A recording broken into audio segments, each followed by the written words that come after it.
Assalamualaikum warahmatullahi wabarakatuh. Salam sejahtera, Om Swastiastu, Namo Buddhaya. Salam kebajikan. Alhamdulillahirabbil alamin. Assalatu wassalamu ala asyrafil anbiya wal mursalin. Sayyidina Muhammadin wa ala alihi washabihi ajmain. Amin amma ba'du. Utang lagi. 1 tahun menjelang habisnya masa jabatan, Jokowi kembali tambah utang baru untuk Indonesia senilai Rp648,1 triliun untuk anggaran 2024. Entah untuk apa hutang ratusan triliun tersebut, padahal sudah menjelang akhir masa jabatannya. Kuat dugaan, anggaran besar tersebut akan dimanfaatkan untuk bancakan memenangkan pasangan Prabowo, Gibran pada Pilpres 2024. Yang sekarang berlaku, perpanjangan izin usaha Freeport baru bisa dievaluasi paling cepat 30 Desember 2036, yaitu 5 tahun paling cepat sebelum masa berakhir 2041. Pada saat itu maka izin usaha itu akan dievaluasi oleh presiden yang akan datang 2036. Artinya memperpanjang saat ini oleh Presiden Jokowi merampas wewenang presiden yang akan datang dan melanggar pasal 7 Undang-Undang Dasar bahwa presiden memegang jabatan selama 5 tahun. Dia tidak boleh merebut hak-hak presiden yang akan datang. Nah, itu. Lalu kita mendengar bahwa peraturan itu mau dirubah agar ini bisa dilakukan. Merubah peraturan merugikan keuangan negara, menguntungkan pihak tertentu, itu termasuk kebijakan yang bersifat koruptif. Wirawan 2009 bahwa itu sudah ada desakan-desakan untuk kembali ke Undang-Undang Dasar 1945. Kita melihat bahwa visi dari Purnawirawan tersebut sangat valid, terutama kalau kita lihat sekarang dari 2009 lalu berjalan sampai dengan 2023 ini. Maka dampak negatif dari Undang-Undang Dasar 2002 ini sudah sangat terasa sekali. Jadi dampak negatifnya dalam berbangsa dan bernegara, di mana bahwa sekarang ini kekuasaan presiden menjadi di luar batas, tanpa ada pertanggungjawaban kepada mekanisme pertanggungjawaban kepada pihak manapun, sehingga berbohong, melanggar undang-undang itu bebas semua dilakukan. Kita sudah banyak memberi contoh-contoh dampak negatif dari Undang-Undang Dasar 2022 ini. Tetapi 2002. Tetapi pelanggaran ini tidak berhenti sampai sekarang. Dan baru-baru ini terjadi lagi, yaitu dengan upaya perpanjangan izin usaha Freeport. Dari 2041 mau diperpanjang menjadi 2061. Dan kedua adalah bahwa pemberian bantuan langsung tunai yang harusnya habis di bulan November lalu akan diperpanjang menjadi Juni 2024. Kedua hal ini adalah melanggar peraturan, melanggar undang-undang dan melanggar konstitusi. Jadi pemerintah menjadi tirani yang mengeluarkan kebijakan-kebijakan yang melanggar peraturan dan undang-undang tersebut, bahkan konstitusi, dan dilindungi oleh DPR dan Mahkamah Konstitusi. Pelanggaran apa saja terkait dengan kebijakan Freeport? Ada 3 hal pelanggaran. Pertama adalah melanggar peraturan pemerintah bahwa perpanjangan izin usaha pertambangan paling cepat 5 tahun dan paling lambat 1 tahun sebelum masa berlaku izin usaha berakhir. Sekarang masih 18 tahun lagi, 2041.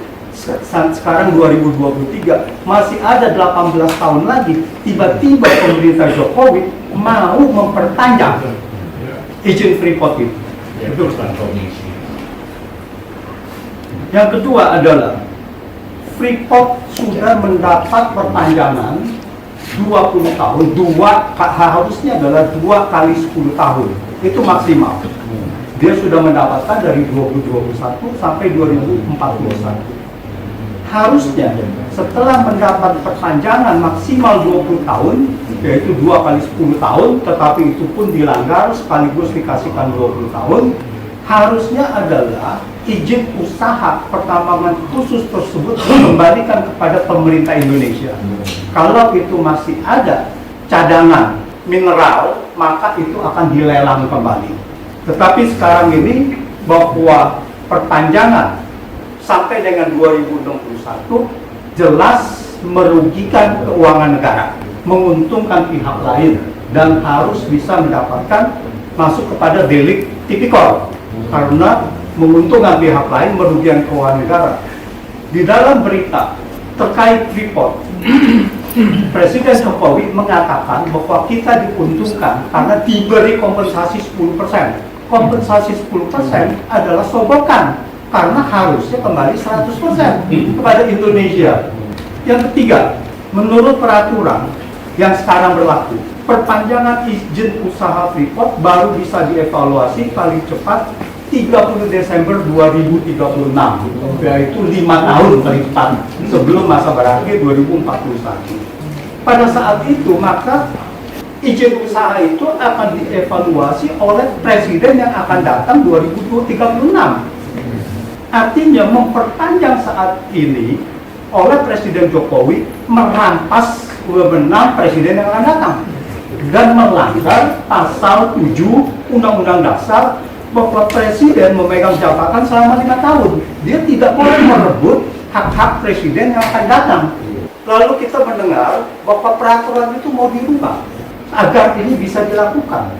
Merubah peraturan merugikan keuangan negara, menguntungkan pihak tertentu, itu termasuk kebijakan yang bersifat koruptif. Dan pada saat itu ada contohnya di mana Thaksin, Perdana Menteri Thailand pada saat itu arti setelah kemudian dinyatakan bersalah oleh pengadilan Thailand karena kebijakan koruptifnya. Kebijakannya merubah undang-undang seolah-olah kebijakannya itu memenuhi persyaratan undang-undangan, tetapi merugikan keuangan negara, dan akhirnya Thaksin dinyatakan bersalah dan dia menjadi buron dan sekarang sudah kembali ke Thailand dan dipenjara. Demikian tambahan dari saya tadi. Sebaiknya pemilu itu diselenggarakan secara luber, langsung, umum, bebas, rahasia, jujur dan adil. ya, jujur dan adil. Jangan lagi ada isu-isu menggerakkan aparat pemerintah. Ini yang harus dibuktikan oleh rejim yang mulia Bapak Presiden Jokowi, supaya pencalonan ini semua bisa dilegitimasi oleh rakyat. Tanpa itu, kalau toh misalnya terpilih, legitimasi leadership itu tidak ada. Di mana wibawa?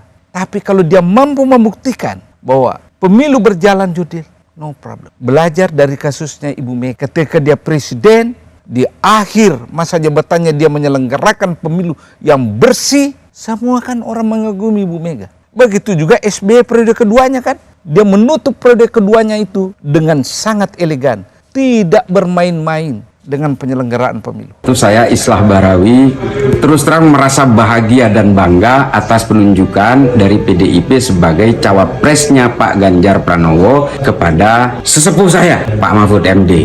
Kalau kita mau melihat sosok yang punya integritas, perjuangan terhadap negara ini demi tegaknya hukum, demi upaya-upaya untuk menghilangkan berbagai tindakan-tindakan kejahatan koruptif di negara ini, maka saya sangat bangga untuk mendukung Pak Mahfud MD. Seluruh masyarakat Indonesia yang masih berharap untuk tegaknya hukum di seluruh Indonesia, maka mari kita dukung Pak Mahfud MD. Pak Mahfud MD adalah sosok yang pernah berkarir di legislatif, di eksekutif, dan juga yudikatif, dan beliau punya rekam jejak tidak pernah punya kejahatan apapun dalam jabatan-jabatannya. Oleh karena itu, beliau adalah orang yang tidak pernah punya kejahatan masa lalu. Beliau juga tidak punya beban masa lalu, dan juga apa yang menjadi beban beliau hanyalah masa depan Indonesia. Mari kita bantu Pak Mahfud. Insya Allah dengan ridho Allah Subhanahu wa Ta'ala, langkah kita dalam mewujudkan Indonesia sejahtera lahir batin,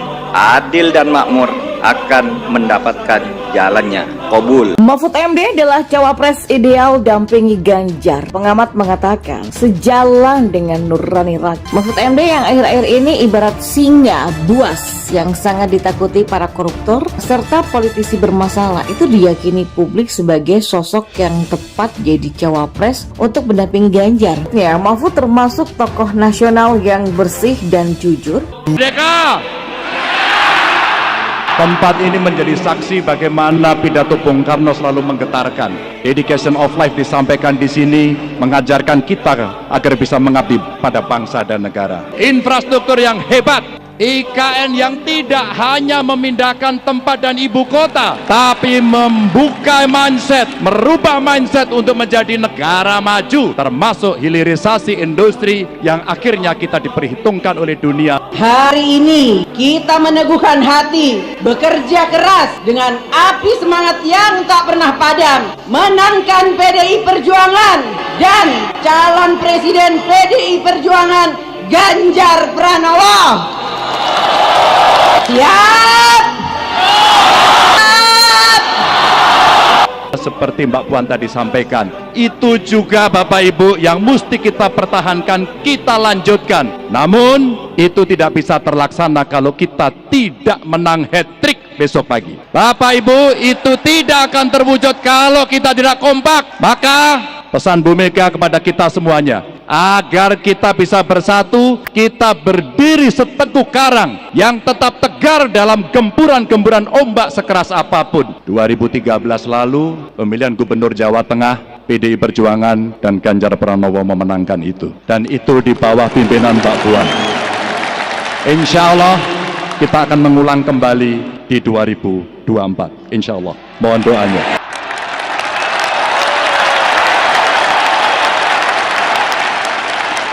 Semoga Allah senantiasa menuntun kita di jalan yang diridhoinya. Aku qouli hadza, astaghfirullah li wa lakum. Wassalamualaikum warahmatullahi wabarakatuh.